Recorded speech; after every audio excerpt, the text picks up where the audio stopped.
Iglesia Bautista Roca de los Siglos se complace en presentar su programa El Poder de la Palabra. Estamos en 1175 West, 600 North, Salt Lake City, Utah.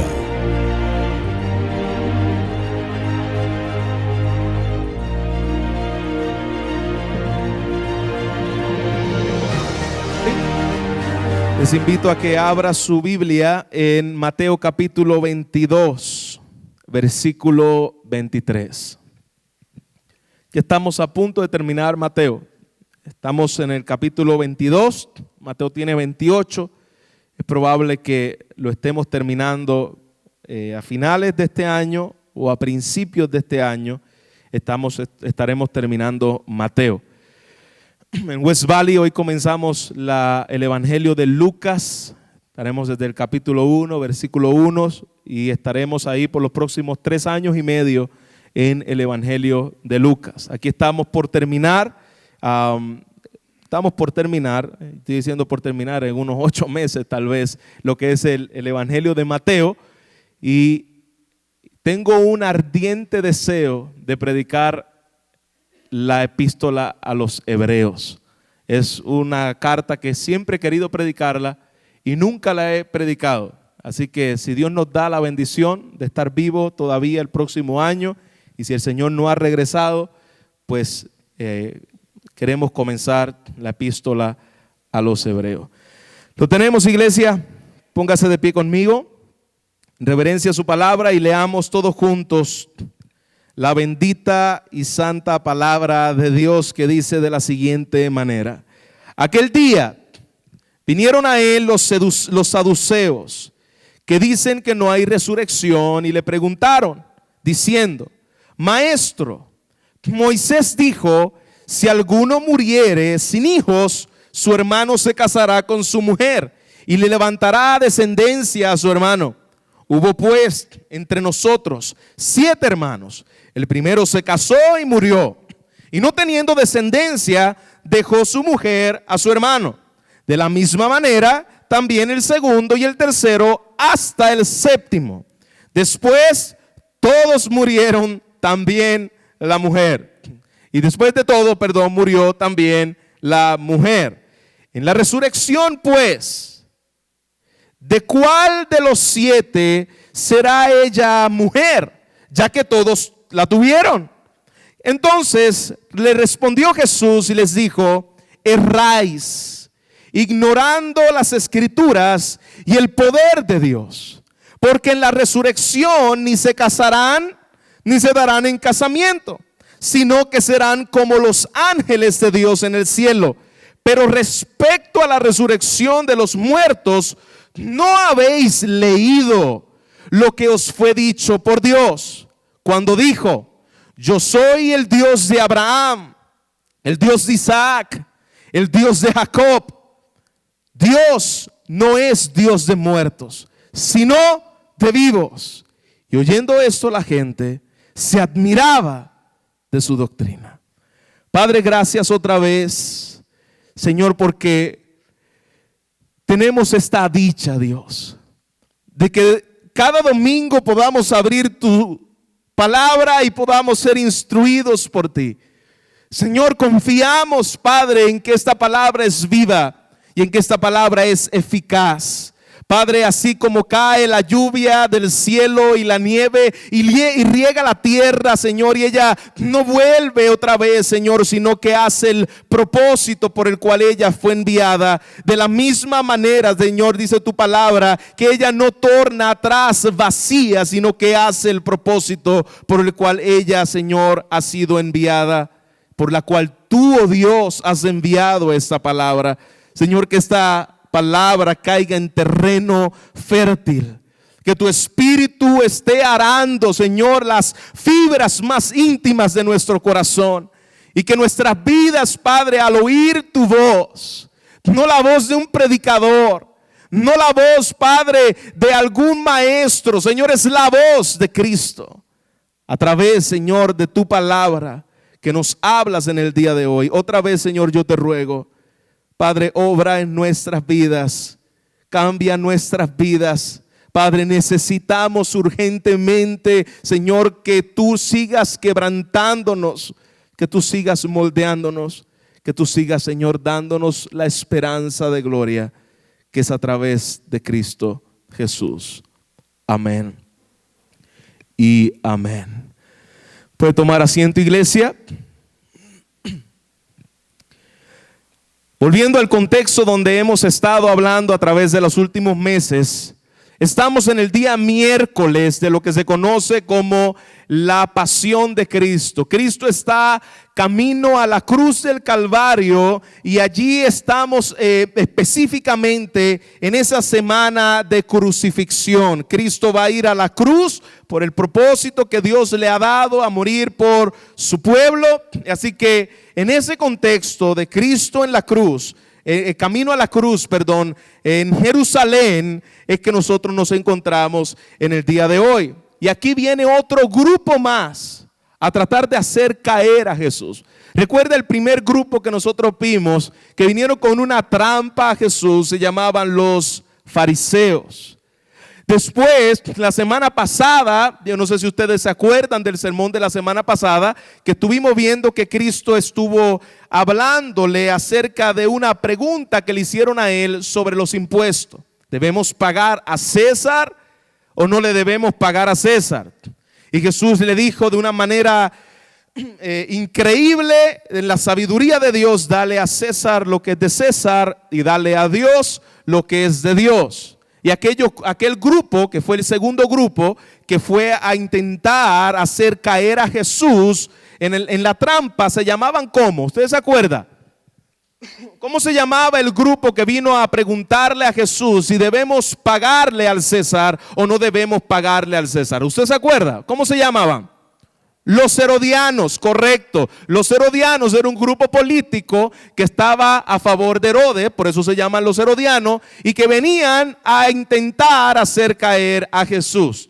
Hoy viene un tercer grupo que se llama los saduceos. Ese tercer grupo viene otra vez a intentar a que Jesús caiga en alguna trampa. Ellos creían el refrán que decía: la tercera es la vencida. Decían: ahora sí vamos a atrapar a Jesús y vamos a hacerlo caer. Y el versículo 23 dice: aquel día está hablando del día miércoles, vinieron a él los saduceos. ¿Y quiénes eran estos saduceos? Estos saduceos dicen, de la palabra, que no hay resurrección. Es decir, este grupo no creía en la resurrección de los muertos. Habían dos grupos religiosos muy conocidos en aquel tiempo. El primer grupo se llamaban los fariseos. ¿Y quiénes eran los fariseos? Ya lo hemos dicho, pero haciendo un recuento para que tengamos la mente fresca al venir al texto. Los fariseos, ellos eran un grupo religioso que también estaban a cargo de guardar la palabra de Dios.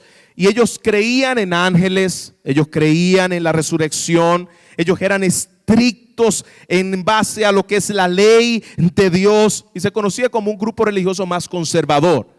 De igual manera están los saduceos, y los saduceos eran una secta que trabajaba, una secta religiosa que surge alrededor del año 150, aproximadamente 150 años antes de Cristo.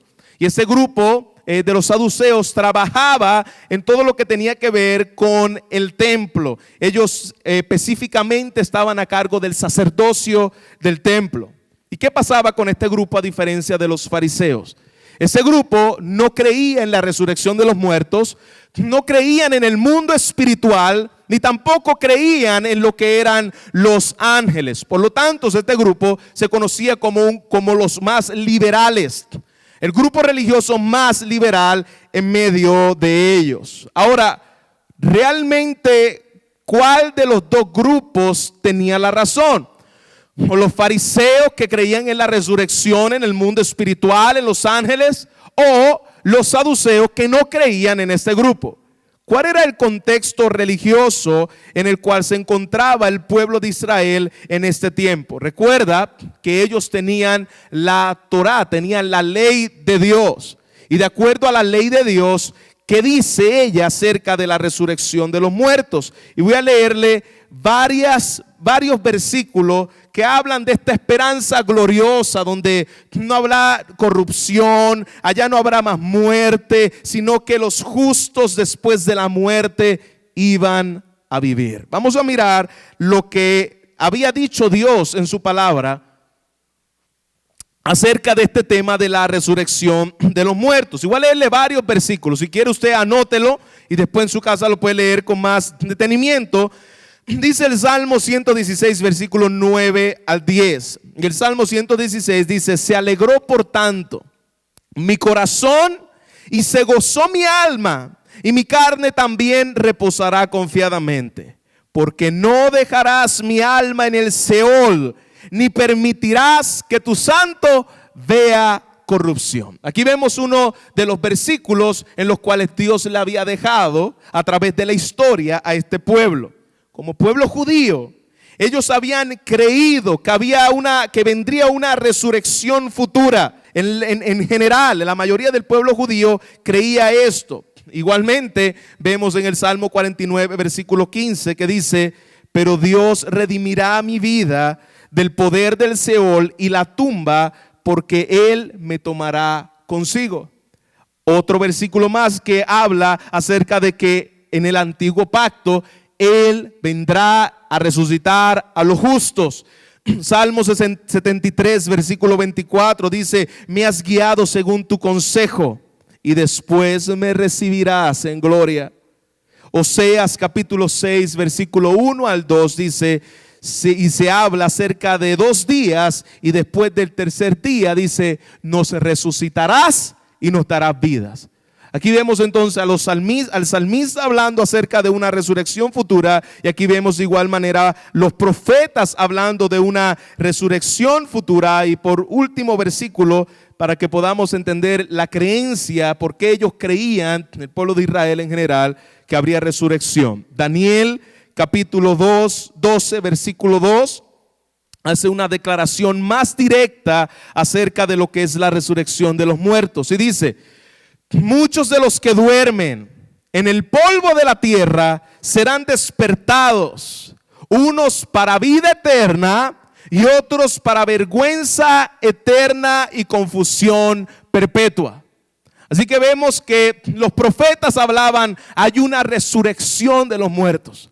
Este cuerpo que nosotros vemos aquí, que algunos están más desgastados, en otros todavía están más fuertes, vendrá un día en el cual usted va a morir y usted va a resucitar en la eternidad.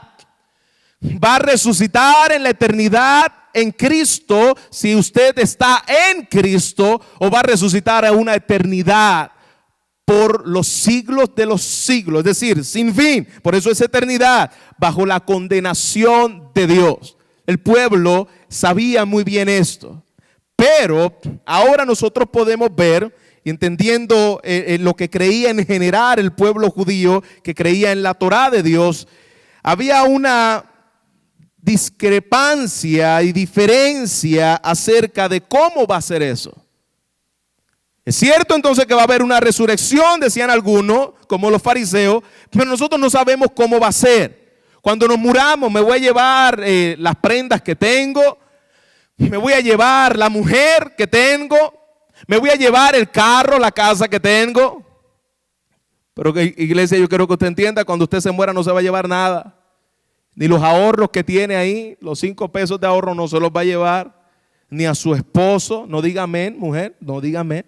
Tampoco se los va a llevar, ni a su esposa se los va a llevar. Usted va a ir a la presencia de Dios sin nada. Así como vino, así se irá. Pero había esta pregunta: ¿cómo vamos a vestir en el cielo? ¿Cómo vamos a estar allá? Y había una discusión entre los judíos del tema de la resurrección. Pero había un grupo escéptico. Había un grupo que no creía en la resurrección, y ellos eran los saduceos. Ahora la pregunta es: pastor, si ellos que estaban a cargo de los asuntos del templo, si ellos que estaban a cargo acerca de la vida espiritual y de la palabra, ¿por qué ellos no creían en la resurrección de los muertos? Porque, este punto es muy importante para que usted lo pueda entender bien, los saduceos creían solamente en los 5 libros de la ley de Dios. Ellos no creían en los salmos, ellos no creían en los profetas necesariamente, ellos creían en los 5 libros de la ley. ¿Y cuáles eran esos 5 libros de la ley? Génesis, Éxodo, Número, Levítico, Deuteronomio. Esos eran los libros que ellos creían. Fuera de ahí ellos no creían en más de la Biblia. Y por lo tanto ellos decían, de Génesis a Deuteronomio no existe un versículo bíblico que hable acerca de la resurrección de los muertos. Y como de Génesis a Deuteronomio no habla acerca de la resurrección, nosotros no creemos tampoco en la resurrección de los muertos. Ellos creían que este cuerpo y esta alma que nosotros tenemos, que la composición del hombre, la vida terrestre, física y la vida espiritual, ellos decían, eso va a dejar de existir cuando nosotros muramos. Cuando nosotros muramos se acabó todo, no hay más. Ya te va a comer los gusanos o te va a comer un tiburón, depende de cómo tú te mueras, y después de ahí no va a haber ni recompensas futuras, no va a haber resurrección, no hay nada de existencia. Viviste y te moriste y ese es el fin del hombre.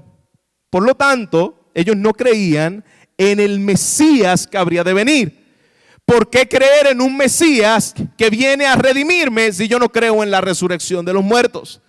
Por eso ellos no creían precisamente en Cristo, porque ellos no tenían esperanza mesiánica. ¿Esperanza de qué? Si cuando tú te mueras te va a comer los gusanos y ahí se acabó tu vida. Eso era lo que decían los saduceos. Así que ellos no creían en Jesús ni creían en el Mesías.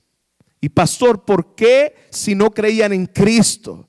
Y no creían en que vendría un Mesías futuro, como sí lo creían los fariseos. ¿Por qué ellos vienen donde Jesús a tratar de tentarle? ¿Por qué quieren que lo maten? ¿Por qué quieren que lo saquen del panorama? ¿Por qué? Precisamente porque Jesús recuerda que hace 2 días atrás, el día lunes y el día domingo, Jesús había entrado al templo y había limpiado. Ellos eran empleados del templo. Había limpiado todo lo que había en aquel lugar. Había volcado las mesas de los cambistas y le había dicho, ustedes han convertido eso en una cueva de ladrones. Y por lo tanto, para ellos, Jesús estaba invadiendo su territorio. Como Jesús estaba invadiendo su territorio, Jesús se está metiendo en mis asuntos, Jesús se está metiendo en mi negocio. Vamos a hacer un complot para sacar a Jesús de escena. Vaya conmigo a Juan 11:47 y veamos el complot que hicieron estos saduceos para sacar a Jesús del panorama. Y en Juan 11, versículo 47 dice, y entonces se reunieron los principales sacerdotes y los fariseos en un consejo. Dice que los saduceos y los fariseos se reunieron y dijeron, ¿qué hacemos porque este hombre está haciendo muchas señales y milagros? Así que muchos van a creer en él y van a venir a él. Los romanos discutían esto entre sí, entre la nación. ¿Qué vamos a hacer con este Cristo? Hicieron una junta, hicieron un consejo, hicieron un concilio. Cuidado con los concilios y cuidado con los consejos y cuidado con las famosas juntas. Eso se da muchos en las iglesias en el día de hoy. Recuerdo un pastor que en medio de la iglesia hicieron su juntita para hablar de los asuntos que estaban mal en la iglesia. Y cuando el pastor, de casualidad de la vida, su esposa iba a visitar a una de esas hermanas, y cuando llega a ese lugar, allí estaban los saduceos, los escribas y los fariseos planeando en cómo iban a sacar al pastor de la iglesia. Cuidado con esas juntitas diabólicas que se hacen en medio de las iglesias, ¿ok? Así se hizo esta junta diabólica de los escribas y de los fariseos para hacer caer a Jesús. Y dice el versículo 53, y a partir de ese día consultaban juntos. Fíjense, los fariseos y los saduceos no se llevaban porque creían cosas diferentes, pero para esta sinvergüenzada diabólica eran hermanos gemelos. Y dice, y a partir de ese día ellos consultaban juntos cómo entregarle a la muerte a Jesús. Así que los saduceos se pusieron en una trama juntamente con los fariseos para hacer caer precisamente a Jesús. Ahora, pastor, ¿qué tiene que ver que le pregunte si hay resurrección o no y cómo Jesús quedaría mal en ese punto? Y aquí viene lo interesante. El punto de los saduceos era precisamente desacreditar a Jesús con el pueblo. ¿Cómo yo desacredito a Jesús? Bueno, cuando yo le haga esta pregunta y lo haga quedar en ridículo, porque él no va a saber cómo contestarnos a nosotros, su influencia precisamente va a menguar. Y eso nosotros lo vemos en los políticos cuando van a la gobernación, a la presidencia. La táctica del partido contrario es precisamente hacerlo ver como una persona ridícula, hacerlo ver como una persona que no es inteligente, una persona tonta, una persona bruta. Así que ese era lo que quería hacer precisamente los saduceos con Jesús. ¿Cómo yo saco a esta amenaza, a este hombre que tiene autoridad sobre el templo, sobre los hombres y habla con autoridad? ¿Cómo lo sacamos para que no sea un estorbo en nuestra vida? Pongámoslos en ridículo, que el pueblo judío vea que este hombre es un usurpador, que él no es un verdadero Mesías, que él no es el Dios que dice ser. Pongámoslos en ridículo. Y aquí viene el dilema. Versículo 24, vaya ahí conmigo, Mateo 22, versículo 24. Y dice, diciendo, mira lo que le trajeron los saduceos a él. Diciendo, maestro, otra vez, una palabra aduladora, maestro, dijo, si alguno muriere sin hijos, maestro Moisés dijo, y a él también le llamaron maestro. Si alguno muriere sin hijos, usó la palabra, ellos usaron la palabra para hacer quedar en ridículo y tonto a Jesús. Y su hermano se casa con su mujer y levantara descendencia a su hermano. Fíjese bien, le estaba dando la palabra de Dios para hacer caer a Jesús con la palabra. ¿Y dónde estaba eso? ¿Dónde estaba esa historia de Moisés que dijo si alguno muere y su hijo, si alguno muere sin hijos, se tiene que casar con la mujer del hermano que esté vivo y le levantará descendencia a su hermano? ¿Dónde estaba eso? Deuteronomio capítulo 25, versículos 5 al 6. Y esto es lo que está citando estos saduceos. Eso es lo que está citando precisamente ellos.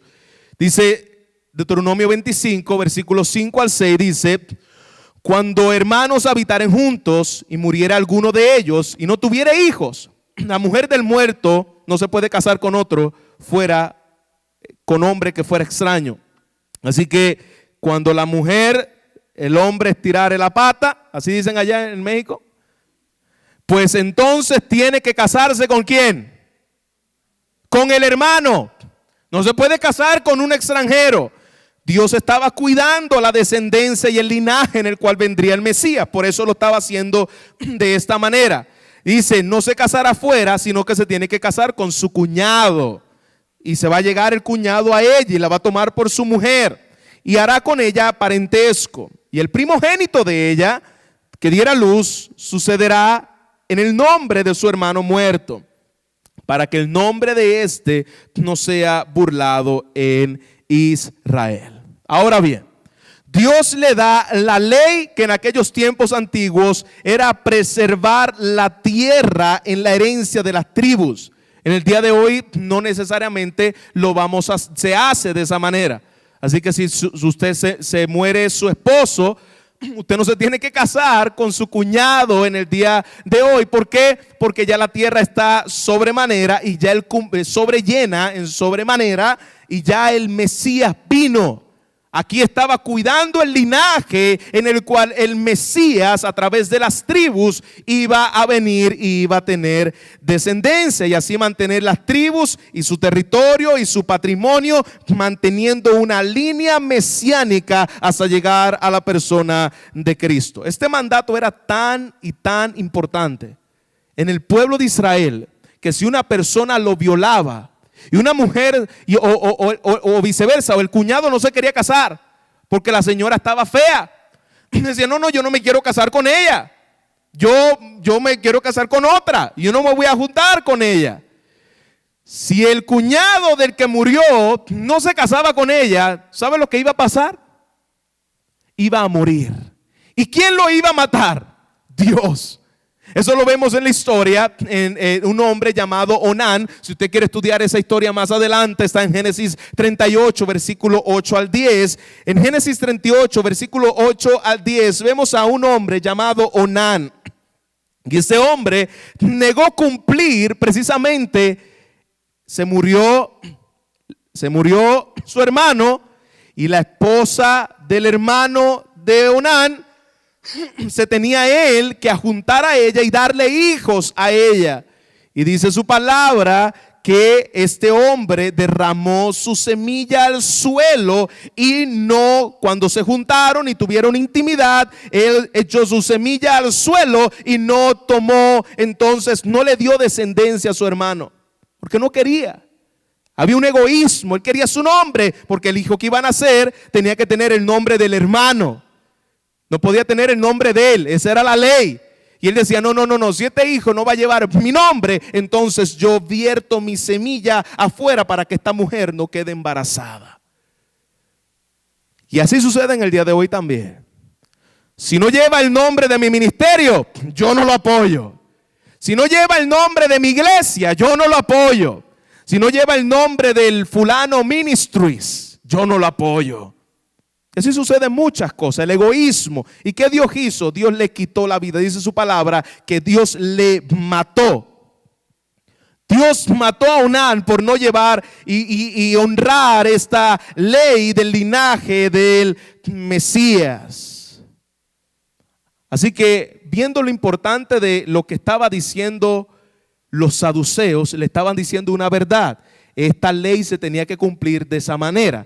Entonces, ellos toman la Biblia, la sacan, se la presentan a Jesús. Esto es lo que dice Moisés, y luego le traen un cuento de viejas. Esto es lo que vamos a leer ahora, es un cuento de viejas del pueblo de Israel. Y ellos entonces, le traen una historia no real. Comparar la escritura con esa historia no real. Y mira qué interesante. Mira lo que dice el versículo 25. Los saduceos le están diciendo, hubo pues entre nosotros 7 hermanos, y el primero se casó y murió.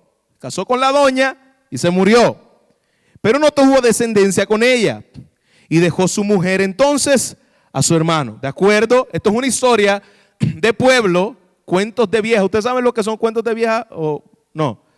Cuentos que no son reales, pero es una leyenda en medio del pueblo. Y ellos tenían esta leyenda como pueblo judío. Le estaba diciendo, mira, se casó este hermano, se murió, la señora se fue con la esposa de su hermano, y de la misma manera, versículo 26, también el segundo. Esta mujer o los mataba o algo hacía con lo que se casaba.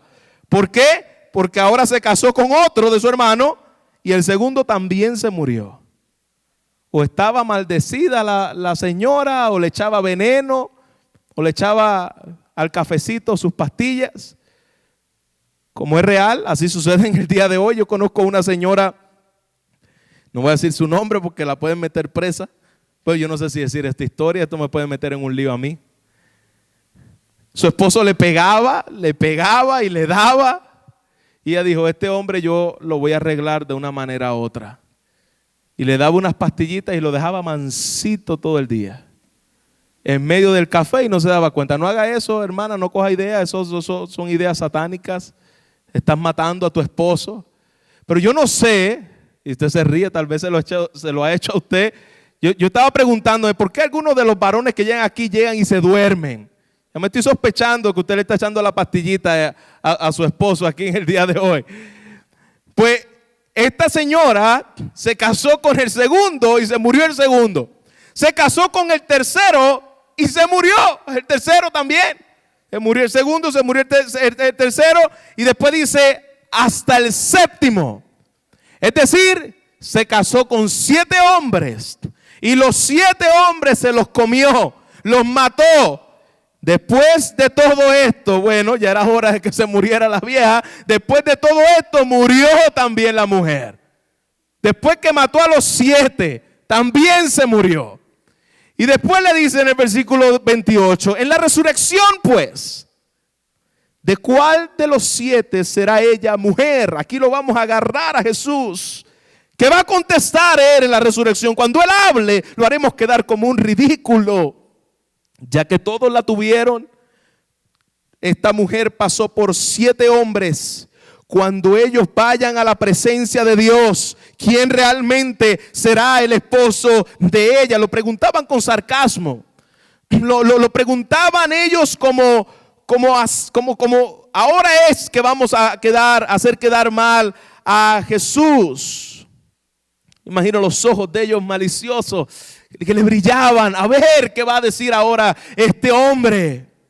Bueno, de acuerdo a esta historia, que no es una historia real, es una historia que ellos le traen para ver si lo apoyaban con el versículo de Deuteronomio 25:5. Y de acuerdo a esta historia, nosotros deberíamos concluir que esta mujer era una sicaria. Esta mujer le enviaban a los hombres y los eliminaba a todos. Esto es una historia que no tiene sentido.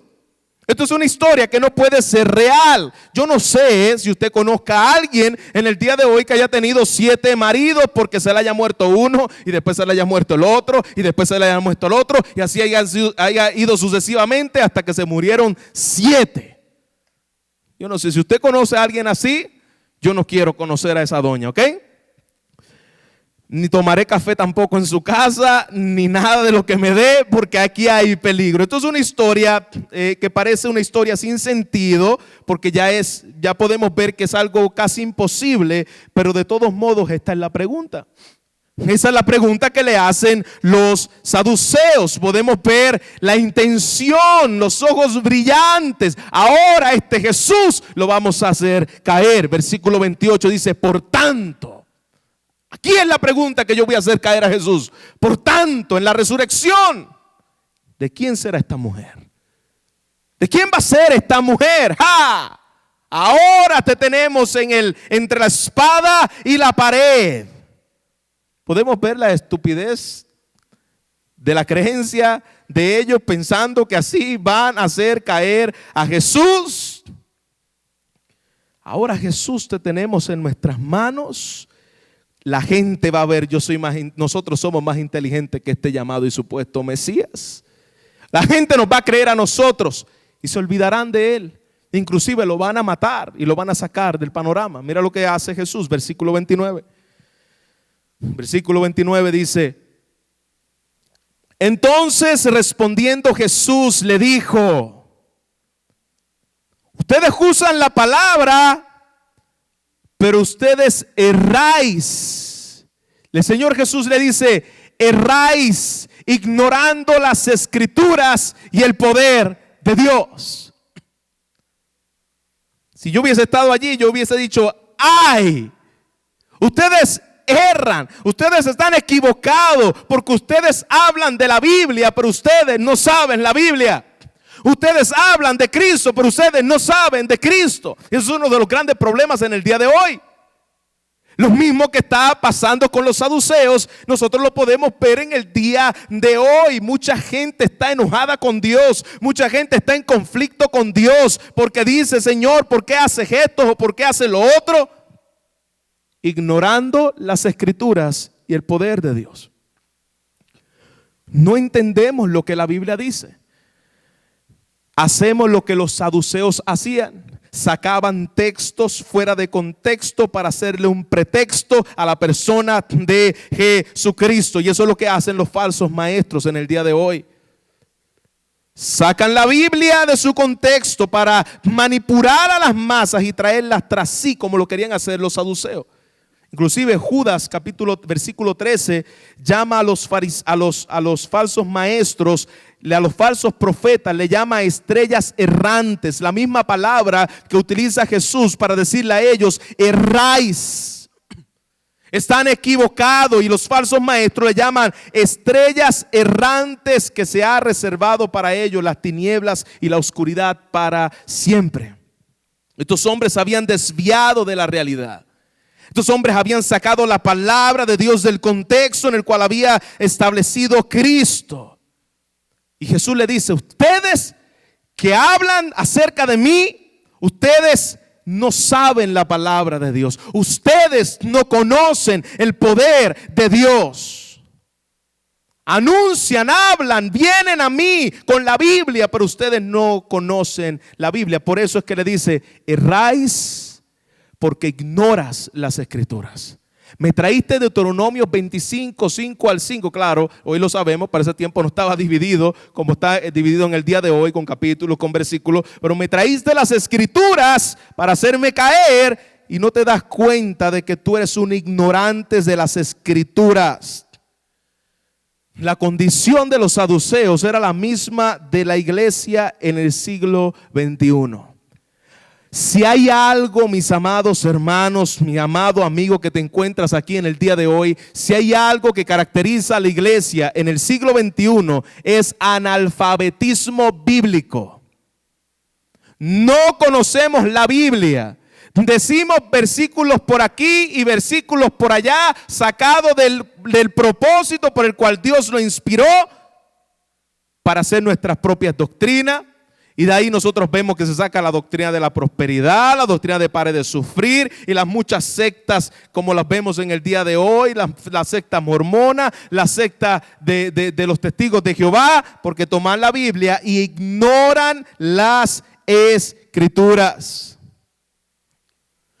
Usted, si no entiende la palabra de Dios, si no entiende lo que Dios ha inspirado, de acuerdo a cómo y a cuándo lo ha inspirado y para quién lo ha inspirado, no podemos estar haciendo interpretaciones bíblicas a lo loco. Y quiero aprovechar para decirle: llegue los días viernes que estamos enseñando precisamente de esto, cómo interpretamos las escrituras, para no ser un saduceo y traer versículos de aquí, versículos de allá, que no tienen nada que ver con el verdadero contexto en el cual el Espíritu Santo lo inspiró. Ahora, después de decirle: ustedes son ignorantes de las escrituras, ustedes desconocen el poder de Dios, les dice ¿por qué? Le dice el por qué. Versículo 30. Porque en la resurrección, cuando resucitemos, no se casarán ni se darán en casamiento. Ustedes no conocen esto porque ustedes ignoran la palabra de Dios. Si ustedes conocieran la palabra de Dios, ustedes no me preguntarían a mí con quién se va a casar la doña de los 7 maridos que tuvo. Pero como desconocen la palabra de Dios, entonces desconocen que cuando resucitemos no se van a casar. Es decir, si usted no se casó aquí en la tierra, lo siento por ti. Te perdiste una hermosa experiencia, a menos que tenga el don, ¿verdad?, para hacerlo. Pero en el cielo tú no te vas a casar. Pero si vas al cielo, va a ser muchísimo mejor, porque estaremos viendo lo que es el verdadero matrimonio. Pero en el cielo no se casarán ni se darán en casamiento, sino que vamos a ser como los ángeles de Dios en el cielo. No dice, no malinterpretemos, es que cuando lleguemos al cielo vamos a ser ángeles. No, la Biblia no dice que cuando lleguemos al cielo vamos a ser ángeles. La Biblia dice que cuando lleguemos al cielo vamos a ser como ellos. No ángeles, como ellos. Nunca vamos a llegar a ser ángeles, como dicen algunas sectas por ahí, que nosotros cuando muramos seremos dioses o seremos ángeles. Eso no está en la Biblia. Eso puede estar en el libro de fulano de tal, pero no está en la palabra de Dios. Es decir, cuando nosotros lleguemos al cielo, seremos como los ángeles. ¿Y cómo son los ángeles? Los ángeles son espirituales, los ángeles son eternos, es decir, los ángeles nunca mueren. Por eso es que los ángeles no se reproducen. Nosotros nos reproducimos porque nosotros ¿qué? Morimos. Y Dios va a llevar a cabo su propósito con el que prosigue cuando una persona muere. Pero los ángeles no se reproducen porque los ángeles son eternos. Los ángeles no mueren. Por lo tanto, no hay muerte ni hay procreación de los ángeles. Y está diciéndole Cristo, cuando nosotros muramos, nosotros vamos a ser como los ángeles. No nos vamos a procrear, no vamos a tener relaciones sexuales, no vamos a enfermarnos, no nos vamos a morir. Así como los ángeles tienen un número fijo, hay un número fijo de ángeles. De la misma forma, la Biblia dice que hay un número fijo de escogidos. Y cuando ese número fijo de escogido, por eso la palabra dice, cuando el número de los escogidos haya terminado, entonces vendrá Cristo por nosotros. Hay un número fijo en el cual Dios ha decidido salvar por gracia, y ese número estará por toda la eternidad dándole gloria al Señor como los ángeles. Es decir, no vamos a morir, no vamos a enfermarnos, no vamos a necesitar reproducción, no vamos a necesitar relaciones. ¿Por qué? Porque ya estaremos fijos y seremos eternos con Dios. Por lo tanto, ya no se necesita la perpetuación de la raza humana. Nadie se va a morir y por lo tanto no se necesitan las relaciones sexuales en medio del cielo. Por eso que allí no va a ser de esa manera. Las razones por las cuales nos casamos aquí, hay muchísimas que la Biblia dice. Por causa de fornicación, que se case, pero en el cielo no va a haber fornicación. En el cielo no va a haber ese tipo de pecado y por lo tanto no va a haber matrimonios en el cielo. Nadie va a reemplazar a nadie, sino que vamos a ser como los ángeles, iguales a ellos. ¿En qué? Sin muerte, espirituales, glorificados en un cuerpo que se nos va a dar glorificado, eterno. No va a haber necesidad de reproducción, seremos eternos y ya no moriremos. El punto es que los saduceos creen nada más. Yo quiero que usted se acuerde de esto. Los fariseos creían solamente en ¿cuántos libros de la ley? En los primeros 5 libros de la ley. Por lo tanto, a ellos todavía lo que Jesús le estaba diciendo no le hacía sentido. Aún Pablo ya había hablado de eso también.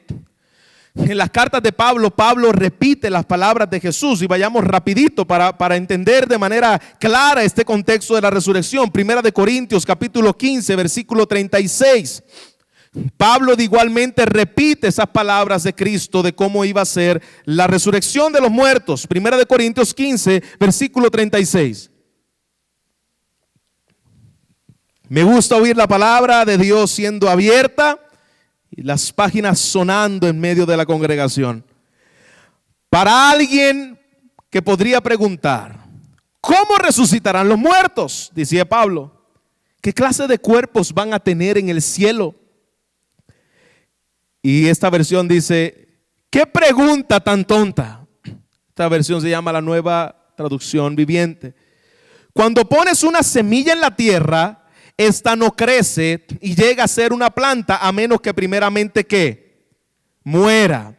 Dice, y lo que pones en el suelo no es planta que crecerá, sino tan solo simplemente semilla de trigo o de lo que estés sembrando. Luego, versículo 38, cuando muramos, que la semilla muera, luego Dios le da un cuerpo nuevo. Dice que Él quiere que tenga, le va a dar el cuerpo nuevo que Dios ha preparado. De cada clase de semilla crece una planta diferente. De modo parecido, hay diferentes clases de carne. Una para humanos, otra para animales, otra para las aves y otras para los peces. Es decir, la carne que tienen los peces no es la misma mía. Yo sé que a veces nos vemos medios escamosos, pero no es la misma.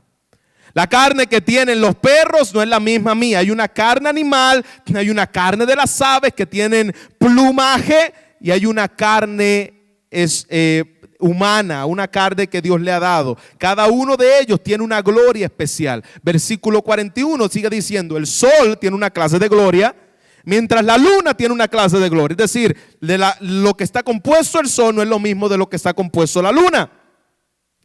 Y las estrellas se diferencian unas a otras. Dice, lo mismo sucede, dice el apóstol Pablo, con la resurrección de los muertos. Cuando morimos, nuestros cuerpos terrenales son plantados en la tierra, pero resucitados para que vivan por siempre. Nuestros cuerpos son enterrados en deshonra, pero resucitarán en gloria. Son enterrados en debilidad, pero resucitarán en fuerza. Son enterrados en cuerpos humanos naturales, pero serán resucitados en cuerpos celestiales. Pablo está diciendo, así va a ser la resurrección de los muertos. El primer Adán fue un ser viviente, pero el último Adán, es decir, Cristo, es un espíritu de vida. Y comienza, si usted quiere conocer más acerca de la resurrección, léase completo este capítulo 15 de Primera de Corintios, y el apóstol Pablo ahí está hablando la diferencia entre un cuerpo y otro, y es lo que Jesús le hace ver y le recuerda precisamente a los saduceos. Vuelvo y repito, recuerde que los saduceos no creían en la resurrección, porque el Pentateuco no me habla de la resurrección. ¿Lo recuerda? Vaya conmigo, versículo 31. Versículo 31. Pero respecto a la resurrección de los muertos, mire qué poderoso es Cristo. Mire qué glorioso maestro tenemos en el Cordero de Dios. No habéis leído, lo que os fue dicho por Dios cuando dijo: yo soy el Dios de Abraham, el Dios de Isaac y el Dios de Jacob. Dios no es un Dios de muertos, sino un Dios de vivos. Pregunto, iglesia, ¿dónde está eso escrito? Recuerda que ellos no creían más que en el Pentateuco, y Jesús está usando la misma palabra que ellos no creían en el Pentateuco para hacerle ver la resurrección de los muertos. ¿Dónde estaba? En la palabra de Dios, en la Torá de Dios, en el Pentateuco: yo soy el Dios de Abraham, el Dios de Isaac y el Dios de Jacob. Éxodo capítulo 6. Le está diciendo: ustedes ignoran las escrituras y el poder de Dios. Espérate un minuto, Jesús. Yo no había visto en el Pentateuco que tú hablabas acerca de la resurrección de los muertos, y ahora tú me estás llevando a decirme que tú eres el Dios de Jacob. Es decir, cuando dice yo soy, está hablando en tiempo ¿qué? Presente. No dice yo fui el Dios de Abraham. Está diciendo yo soy el Dios de Abraham. Yo soy el Dios de Isaac. Yo soy el Dios de Jacob. ¿Qué le está diciendo Jesús ahí con eso? Soy el Dios de vivos. Yo no soy un Dios de muertos. Pero la pregunta es, ¿Abraham estaba muerto? ¿Había muerto ya Abraham? ¿Había muerto ya Isaac? ¿Había muerto ya Jacob? Entonces, ¿cómo pueden decir que yo soy el Dios de Abraham, yo soy el Dios de Isaac, yo soy el Dios de Jacob? Como lo dice Hebreos capítulo 3, versículo 6 también. ¿Cómo yo soy el Dios de ellos si ellos están muertos y yo no soy un Dios de vivo? Yo no soy un Dios de muertos, yo soy un Dios de vivo. Escuche bien, iglesia, que este es un punto importantísimo en lo que Jesús le está queriendo decir a ellos. Le está diciendo a estos saduceos: cuando yo le estoy hablando de que yo soy el Dios de Abraham, cuando yo le estoy hablando de que yo soy el Dios de Jacob, cuando yo le estoy hablando que yo soy el Dios de Isaac, yo quiero que ustedes entiendan que yo no soy el Dios de cadáveres, yo no soy el Dios de zombies. ¿Cuántos han visto zombies aquí? Los zombies no existen, ¿ok? No se lo crea. Yo no soy el Dios de aquellos que caminan deambulantes y flotando por los aires. Yo soy un Dios de vivo. Yo no soy Dios de personas que no existen. Es decir, si yo soy el Dios de Abraham, es porque Abraham está ¿qué? Vivo. Si yo soy el Dios de Isaac, es porque Isaac está ¿qué? Vivo en la presencia de Dios, porque me servían a mí. Si yo soy el Dios de Jacob, es porque Jacob está vivo. En otras palabras, yo soy el Dios que sigue teniendo intimidad, que sigue teniendo vida, que sigue teniendo relación con aquellos que han muerto en mí y hoy se encuentran vivos en la presencia de Dios. Yo soy el Dios de esos que ustedes conocieron y de que ustedes hablaron. Yo soy un Dios de vivo, yo soy el Dios de ellos, yo soy el inmutable, yo soy el eterno y ellos hoy tienen vida. ¿Por qué? Porque creyeron en mí, en el Mesías que habría de venir. Y aquí vemos el cumplimiento del pacto de Dios. El cumplimiento del pacto de Dios hecho en Abraham, en Isaac y en Jacob, que ellos estarían vivos y que heredarían la tierra en la cual hoy sabemos que no era la Canaán, era Cristo. Yo soy el Dios de ellos. Yo soy aquel que vive y aquel que reina y ellos reinan conmigo. Yo sigo teniendo relación con ellos, como diríamos en el buen puertorriqueño, Cristo los esbarató a estos hombres. Cristo los hizo pedazo. El rabino más sabio que jamás habían conocido le estaba diciendo a ellos: yo soy el Dios de vivo. Y esta gente, si la Biblia dice que yo soy Dios de ellos, es porque ellos están vivos en mi presencia. Y mira cómo termina este versículo. Y cuando la multitud escuchó eso, ¿qué hicieron? Se admiraban de lo que habían escuchado de Cristo. ¡Wow! Se guaullaban, dirían en el buen puertorriqueño. ¡Wow! ¿Cómo pudo ver Jesús la resurrección en el Pentateuco, en el cual ellos todavía decían: ahí Moisés nunca habló de la resurrección de los muertos? Quiero dejarle 3 aplicaciones importantes antes de que nos vayamos de este lugar. Si usted las quiere anotar, si usted las quiere memorizarse, llévese esto de manera aplicativa de lo que Cristo nos quiso enseñar a través de estos versículos que acabamos de leer. Número 1, hemos podido ver la deidad de Cristo. Iglesia, es tan emocionante poder ver al Cristo que es Dios, el Dios de Abraham, el Dios de Isaac, pero sobre todas las cosas el Dios tuyo y el Dios mío, en el cual si usted ha creído estaremos con Él para siempre, porque Él es Dios, iglesia. La deidad de Cristo es claramente vista a través de estos versículos. La mente de Dios, la sabiduría de Dios, la perfección de Dios, la omnisciencia de Dios. Iglesia, mente que es superior a la tuya, pensamientos que son superiores a los tuyos, ideas que son superiores a las tuyas, porque Él es el único y sabio Dios. El Dios sabio todo lo sabe. El Dios sabio tiene respuestas correctas en nuestra vida, aunque nosotros no entendamos por qué me estás haciendo pasar por esto. El Dios sabio tiene una respuesta perfecta. Confía en la sabiduría y en la perfección y en la omnisciencia de Dios en la persona de Cristo Jesús. Aunque tú le digas muchas veces: Señor, yo no sé por qué estás haciendo esto con mi vida, por qué has permitido esto con mi vida, y no puedas contestar las preguntas que le estás haciendo a Dios. Pero el Dios al cual le estás haciendo las preguntas, la palabra del Señor nos muestra claramente que Él tiene contestaciones perfectas. Él tiene la mente perfecta, Él tiene las ideas perfectas. ¿Por qué? Porque es la mente infinita de nuestro sabio Dios en Cristo.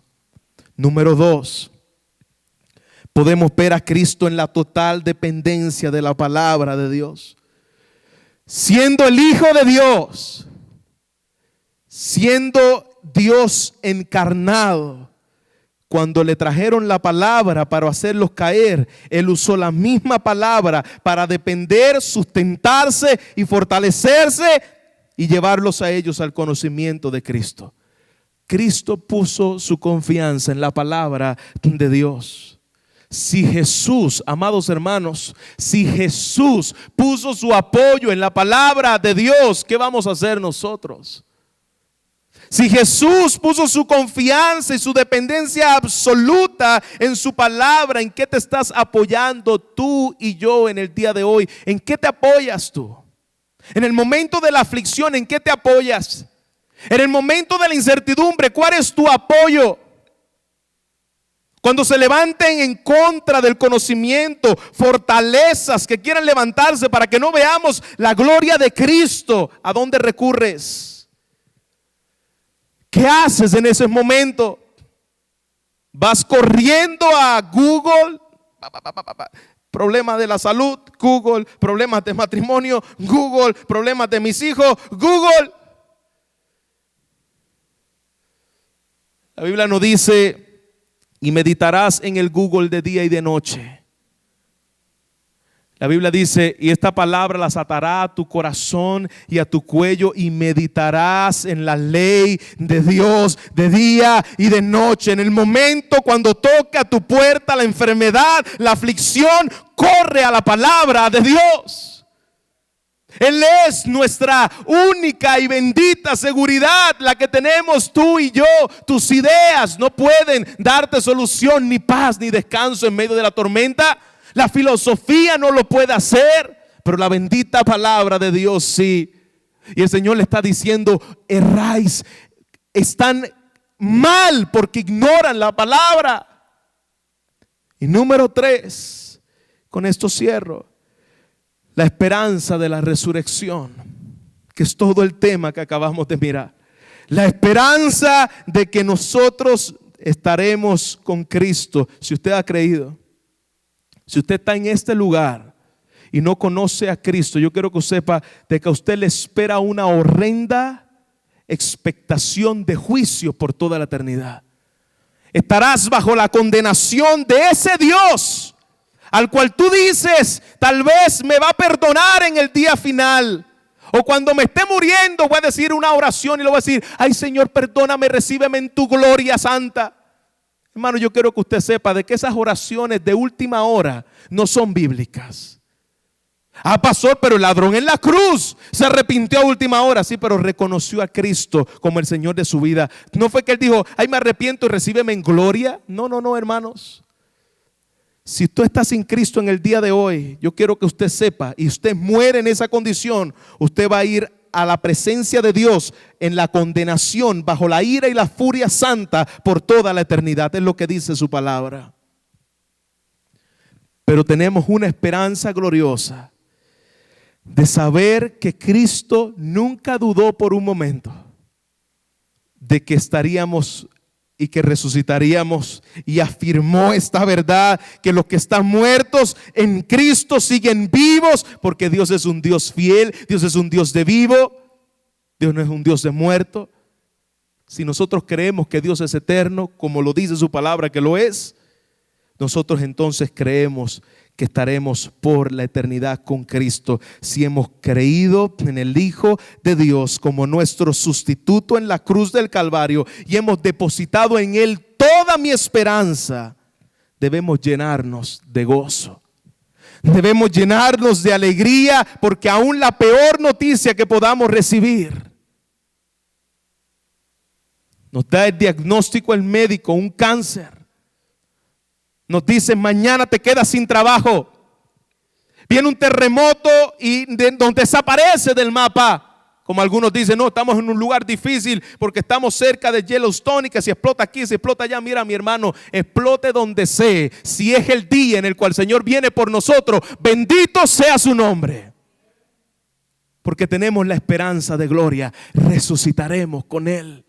Estaremos delante de su presencia si realmente usted ha creído en el glorioso evangelio del Señor Jesucristo. Esta palabra debe llenarlos de esperanza en el día de hoy.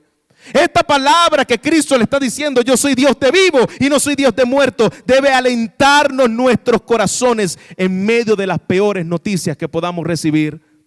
En medio de la peor noticia que puedas recibir en esta semana, que tú puedas meditar en esto. Tengo un Dios de vivo que estará conmigo por toda la eternidad. Tengo un Dios vivo. Termino con esto. 1 Corintios capítulo 15, versículo 13 dice: y si no hay resurrección de muertos, entonces ni siquiera Cristo ha resucitado. Si los muertos no resucitan, Cristo nunca resucitó. Y si Cristo no resucitó, vana es entonces nuestra predicación. Si Cristo no resucitó, estamos solamente desperdiciando saliva cada vez que nosotros predicamos. Es algo vano, es algo que no tiene sentido. Vana es nuestra fe, en vano creíste por tanto tiempo. Si Cristo no resucita y no ha resucitado, tú creíste en vano. Perdiste tu tiempo aquí en la tierra. Versículo 15, pero aún más, dice: somos hallados testigos falsos de Dios. Si Cristo no resucitó, tú que hablabas de Cristo, tú serías un testigo falso, porque hemos testificado contra Dios que resucitó a Cristo, a quien no resucitó, si así fuera. Si en verdad los muertos no resucitan. Versículo 20, y leámoslos todos juntos, que con esto terminaremos. Mas ahora Cristo ha resucitado de entre los muertos, primicia de los que durmieron, porque ya la muerte entró por un hombre y también por un hombre vino la resurrección de los muertos. Porque así como Adán todos mueren, también en Cristo todos serán vivificados, para que cada uno, debido a su orden, Cristo la primicia, Cristo primero, y luego los que son de Cristo en su venida. Y entonces vendrá el fin, cuando Él entregue su reino al Padre, y después que haya abolido todo dominio, toda autoridad, todo poder, pues Cristo debe reinar hasta que haya puesto todos sus enemigos debajo de sus pies. Y el último enemigo que va a ser abolido es la muerte, porque Dios ha puesto todo bajo sus pies. Pero cuando dice todas las cosas están sujetas, es evidente que se exceptúa aquel que se sometió a Él todas las cosas. Y cuando haya sido sometido a Él, entonces también el Hijo mismo se sujetará a aquel que sujetó a Él todas las cosas, para que Dios sea el todo y en todos. Qué gloriosa esperanza tenemos, iglesia.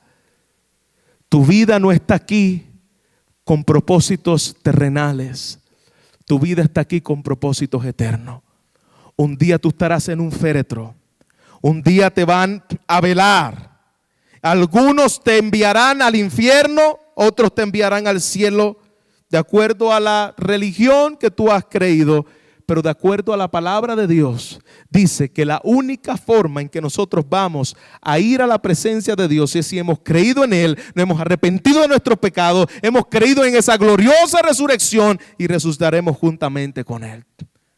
Aunque te echen agua bendita y te envíen al cielo, si viviste en esta tierra sin Cristo, tu destino final será la condenación eterna.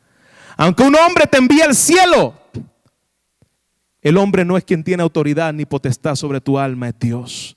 Dice su palabra: yo soy el que tengo poder y potestad para echar tu alma al infierno. Acompáñame de pie y vamos a orar.